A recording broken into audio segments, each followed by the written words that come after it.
Both Bitcoin and Ethereum are getting bigger and bigger every day. And every day, not only are people learning about Bitcoin and Ethereum and other blockchain technologies, but banks and governments are also learning about Bitcoin and blockchain technologies. And they're totally planning to completely consume it and to merge with it so the banks and the governments can direct the digital cash initiatives of cryptocurrency innovation with and without Bitcoin and Ethereum itself. So why do these major banks want currency to be paired with their new digital asset systems? These new digital asset systems, could they be released as early as this year or later 2018? Why did a Russia state-owned bank sign a key deal with the Ethereum Foundation for the blockchain adoption in Russia? And what happens to Bitcoin and Ethereum when we have proof of stake or centralized nodes for the sidechains or subchains? Let's discuss.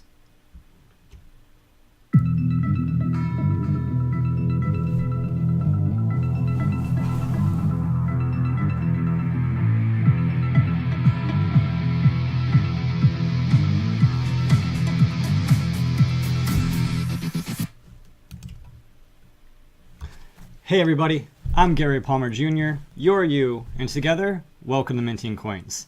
So in the news today, Bitcoin is reaching brand new highs. It is just hitting to the moon, just as many of us have been predicting and expecting from the different predictions and expectations in the market. We are all hearing that a $5,000 price is right in sight. And then we're also hearing rumblings that there could be a significant crypto market correction after we hit or exceed that $5,000 price. And it's really interesting when you think about the amount of money that has been going into the market and how that money could pull out like a low tide at the beach, freaking everybody out, panicking the markets, having people sell only for that money to sweep back in and pick up all those seashells at a very low price. In addition to understanding that the markets go up and markets go down and that big players have a plan and the resources to sell high and buy low, we're also seeing more and more adoption at the highest levels of government and finance, with key deals going through for Bitcoin and Ethereum on national and international levels.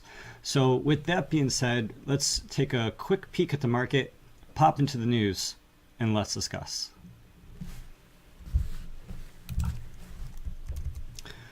Okay, so starting over here at coinmarketcap.com, one of the industry's favorite websites around, we are at still 866 different cryptocurrencies in the space, a new awesome market cap of $172 billion, which is amazing because a few weeks ago, the Bitcoin market cap alone was, or the market cap of all of cryptocurrencies together was about $70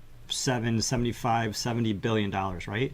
And so now that's just the market cap of Bitcoin down here at 77.9 billion, about to hit $78 billion with a current price of 4,700. This is a new all-time high. And in the past 24 hours, nearly $2 billion in trading volume alone, more than any of the other currencies on the top of this list for sure. And so our Bitcoin dominance is still a healthy 45%, a little bit on the low end of where it's been recently. In the past few months, we've seen that as low as maybe 40% or so. And so it's still in this range or tolerance of the new normal of Q2, Q3 of 2017. In the past 24 hours, there has been over $5 billion traded. And again, $2 billion of that alone has been just Bitcoin. Looking at Bitcoin Cash, we were going down as the adjusted difficulty rate was creating an unprofitable situation for Bitcoin Cash, and has since increased a little bit with a little bit of a dip today as the profitability increases slightly with this major waxing and major waning of what's happening with that network, which we will be going over with everybody in in an upcoming video. Ethereum also has been doing great. Ripple's going up. Litecoin, up. Everything here is up and looking good. Dash has a conference and releases coming out. Ethereum has conferences and releases coming out. Ethereum Classic, as we mentioned in a yesterday's video, has the conference coming up in November. There's a lot happening, a lot going on. Looking at the BTC price of things, our Bitcoin Cash price is 12.3. Our Ethereum price is 0.8. So just keep an eye on these in terms of the relationship to the Bitcoin price as well.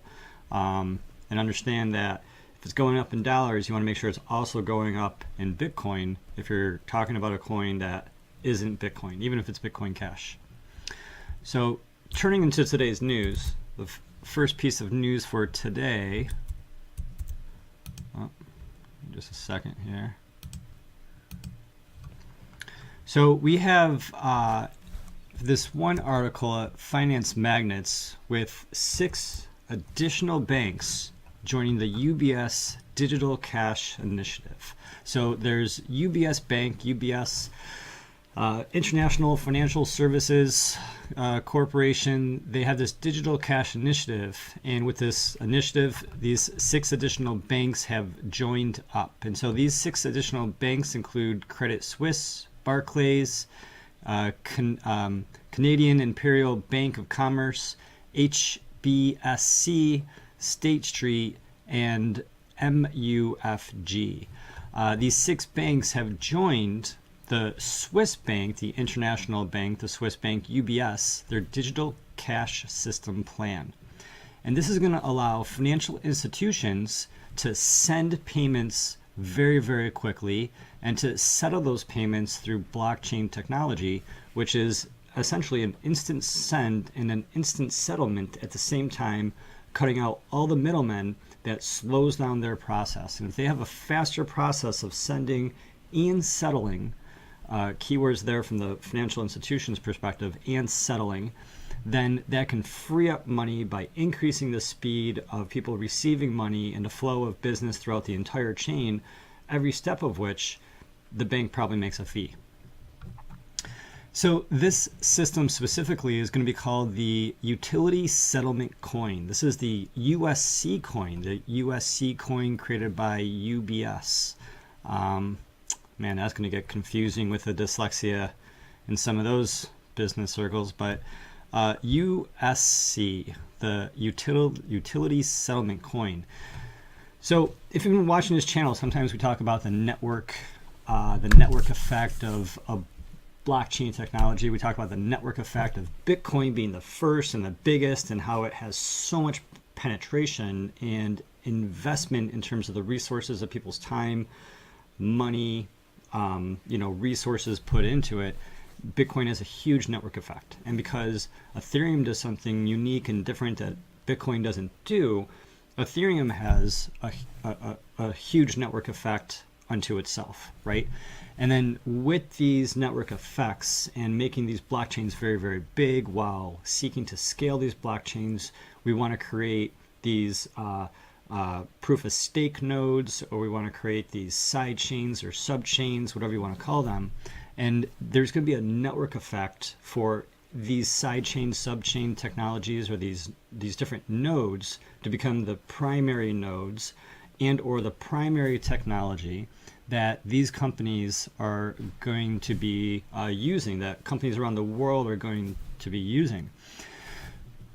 And in the same note that each of these blockchains and like sub networks are seeking to have the mass adoption to be number one, we're going to see the same sort of network effect race happen, in my prediction, this year into 2018 and 2019 and beyond. This is the one of the first major examples that we're hearing about a digital, not just a digital cash, but a digital cash that is going to have full anti-money laundering laws and know your customer requirements that the financial institutions across the world are required most specifically by the United States government and the rules and laws and regulations of the United States. And so turning back over here into the Swiss bank UBS Digital Cash payment plan, the UBS Digital Cash system, they're going to want their system to be number one. And so we know that there's a technology out there called a Fed note, which essentially is the Fed coin branded as a Fed note. And that Fed note is the same thing. That Fed note is a digital cash system plan. And so that Fed note would be in direct, the way I see this, would be in direct competition to the utility settlement coin. And so it's going to be really, really interesting to see the banks compete with each other and these different technologies to compete to become the number one Fed coin across the world. So leave your comments and the thoughts below about that whole weave of thought if you kept with me there. So right here it says that they're expecting to launch this USC coin later this year. And so what does this all mean? This means that the major currencies will receive the support of the central banks. This means that the spending of the USC will be the same as spending currency it is paired with. So sending a USC would be the same thing as sending a dollar or a pound or whatever the currency is. So the head of strategic investment, excuse me.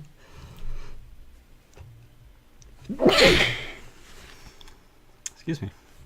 So the head of strategic investment and fintech innovation, separately they're saying that they're aiming for a limited go live stage in the later months of 2018. So this article sort of has some conflicting information where on one hand they're expecting the utility settlement coin to be launched later this year, 2017, and at the same time that they're conducting discussions with, I guess then to integrate the USC coin with the banks and the regulatory authorities as early as less than a year from now, the later months of 2018, right around the corner. This is going to pick up not just from this company and what they have going on, but like I said, the other competing ones coming up as well. So again, just to be clear, the benefits of this technology from their perspective is that it's going to have quicker processing of payments, at least that's the main public benefit. And at the same time, it's going to be easier for authorities to audit KYC, AML. And this technology does not demand manual processing, third-party authentication, or verification. Very, very interesting. Essentially, it's a blockchain technology that's a Fed coin, and that's where that is going with the UBS coin. So turning into the second piece of news for today that is connected, related, that I wanted to share with you is that Ethereum, specifically the Ethereum Foundation, which is Ethereum, they signed a key deal for blockchain adoption. They signed this key deal with the Russian state-owned bank. So we have this picture here of Vladimir Putin with Vitalik Buterin, and the Ethereum Foundation has signed what's being described as a far-stretching agreement with this Russian state-owned bank, VEB, and they did this at the conference in Russia called the Blockchain, the New Oil of Russia.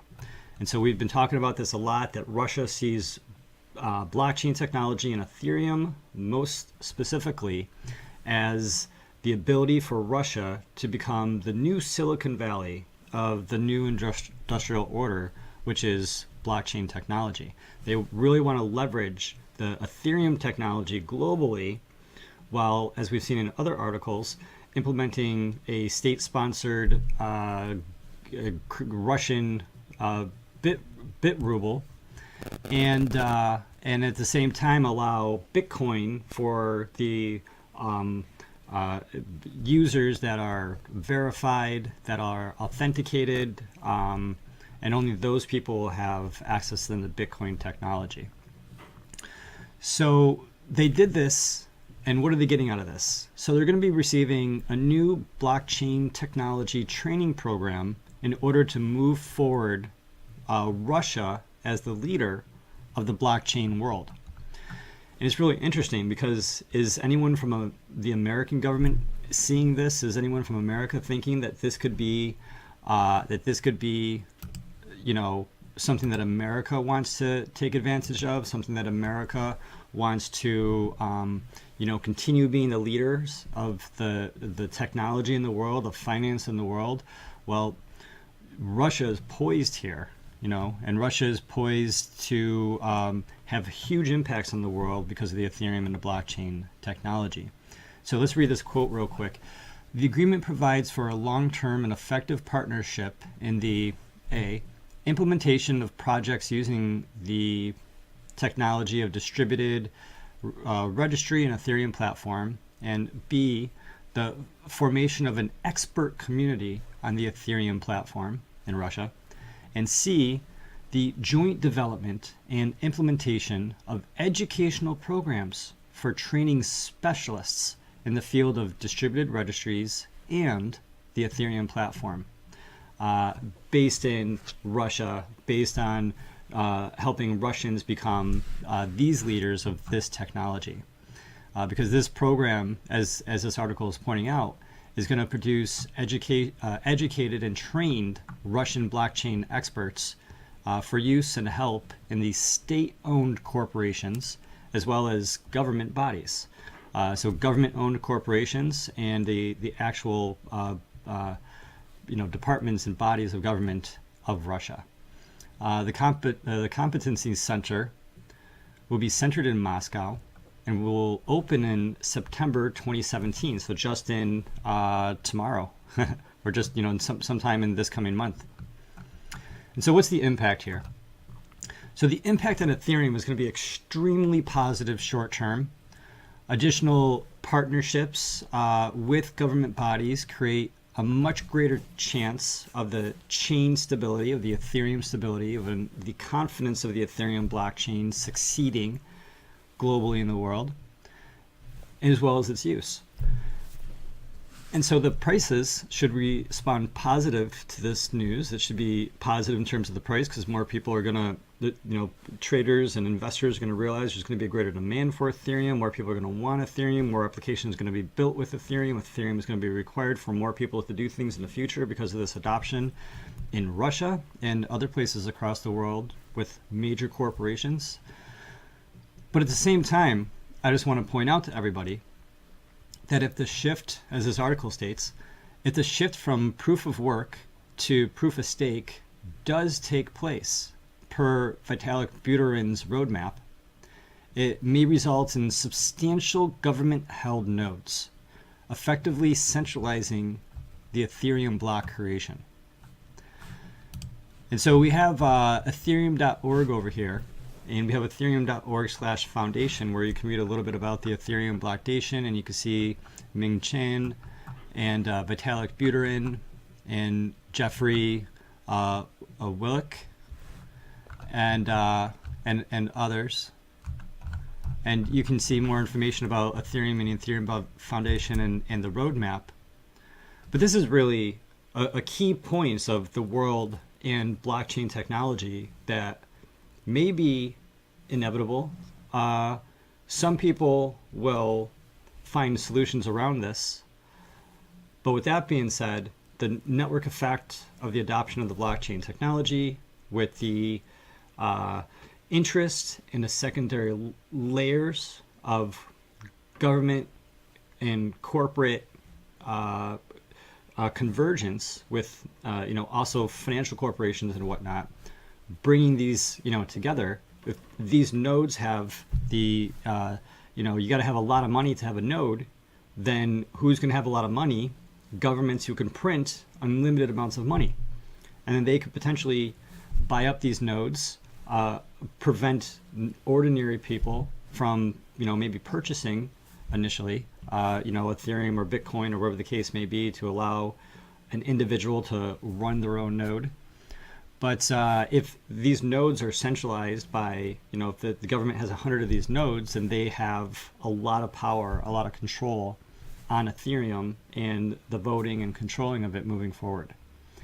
very, very interesting stuff, how this proof of stake works, how the proof of work works, if it's being done by the miners or if it's being done by people who are just holding a lot of coins, and the advantages and disadvantages of moving in each direction, right? It's the same sort of situation with Dash, that when you have Dash, for you to have a vote with Dash, you need 1,000 Dash, and you're gonna need 1,000 Ethereum to vote, to have a node and vote with Ethereum. And if it's $400 a coin, and you need 1,000 of them, then it's $400,000. It might as well be $500,000 to then run a node, to be able to purchase a node. And that's not even thinking of in a few months from now or a year from now when the price of Ethereum or Dash could realistically hit $1,000 or beyond. There's only 93 million Ether right now, and there's only about, not that many Dash, right? I think a maximum of 20 million Dash that'll ever be made. And so if everybody wanted one Dash, or if everybody even wanted one Ether, or if everybody wanted one Litecoin, right? It doesn't even matter. Which way, if everybody wanted one of that coin would instantly go to $1 million. With all this effort putting on Ethereum could just have huge demand. Everyone in Russia could want one, and it wouldn't be enough for every citizen in Russia. So with that being said, thanks for sticking around. Thanks for listening to this news, this commentary. Please, consider leaving your comments or your questions in the comments box below. Like this video. Check us out on Steemit. Upvote this content. We really appreciate it. And check out the show notes for other ways that you can be a part of the community and help us help you bring this news to the world. So with that being said, thanks for showing up. We have more videos on the way. Stay tuned. And until then, I'm glad that together we're minting coins.